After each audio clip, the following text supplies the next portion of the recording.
Hello Capricorn, Sun, Moon, Rising, and Venus signs. Kamusta kayo? Sana po ay nasa mabuti kayong kalagayan.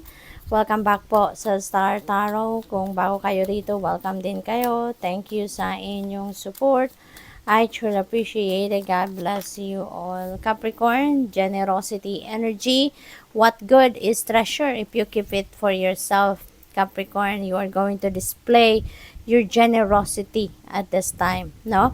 Maaring marami kayong blessings then na pwede naman ninyong i-share, and maybe may mga tao din na nangangailangan ng inyong tulong, ng inyong compassion, ng inyong support.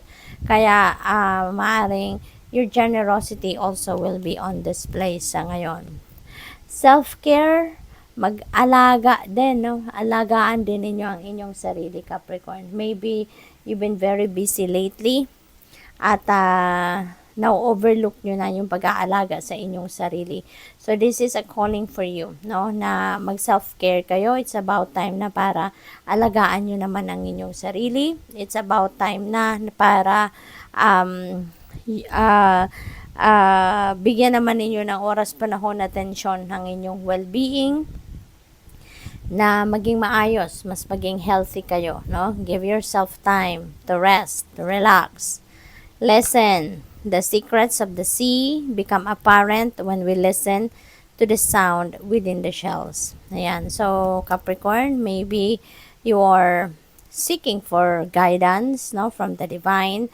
Maybe naghihingi kayo din ng enlightenment. Baka naghihingi din kayo ng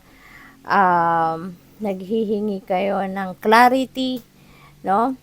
Gabay, kaya makinig kayo sa inyong intuition, okay? Makinig kayo sa bulong ng inyong intuition kasi maaring nandito na, pinapadalhan na kayo ng mga tawag dito, ng mga guidance, no, ng universe through your intuitive messages. What else? We have ambition. Ayan. Set your sights beyond the horizon. Ayan. Para makita ninyo yung mga opportunities, no, and possibilities that will bring you to reaching your ambition, no, para marating ninyo yung tagumpay, no, papunta doon sa pagkamit ninyo ng inyong mga ambisyon sa buhay. We have schedule, sobrang busy kayo, Capricorn, ano? Kaya marami kayo sigurong conflicts sa inyong mga schedule. Kaya kailangan ninyo ng time management rito. Kailangan ninyo na i-manage ninyo na maayos yung mga appointments ninyo, yung schedule ninyo sa trabaho, schedule ninyo sa mga meetings ninyo, you know, or appointments, yung mga ganon. So, time management is key dito para maging maayos, no, ang inyong mga maayos ninyo yung inyong mga aktibidad, no, sa trabaho, sa pamilya, yung ganon. So, you need to plan, no? You need to plan ahead para hindi kayo cramming, para hindi kayo naghahabol ng oras, no? So, you need more organizing ng mga schedule ninyo. Marionette energy. Ayan. So, siguro, ang iba sa inyo dito, Capricorn, madalas sumusunod lang kayo. Madalas nagbabaw lang kayo sa kung sino man, no? Baka lagi lang kayo nag-agree, no? Nag-agree. At maybe you can't make your own decision, or meron na nakakapag-desisyon naman ka para sa sarili ninyo, pero hindi rin ninyo yan magawa, or hindi ninyo nasusunod kasi merong nag-approve, no? Kung ma-approvean, okay. Kung hindi, no, talagang susunod kayo sa gusto ng kung sino man. We have profession. Ayan. So, maybe you are focused on your profession sa ngayon.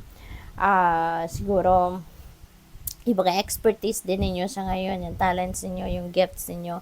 Maaaring yun din naman ngayon ang ginagamit ninyo sa inyong trabaho, no? So, this is good kasi kahit papano ini-enjoy ninyo yung trabaho ninyo kasi maybe you are doing what you love to do, no? Although siguro meron kayong dinidiktahan kayo na kung sino man, kung anong gagawin, pero at least, you know, yung pinaka ginagawa ninyo, this is the kind of work na gusto ninyo, or yung ginagawa ninyo. Maybe this is the field, no, na talagang komportable din kayo.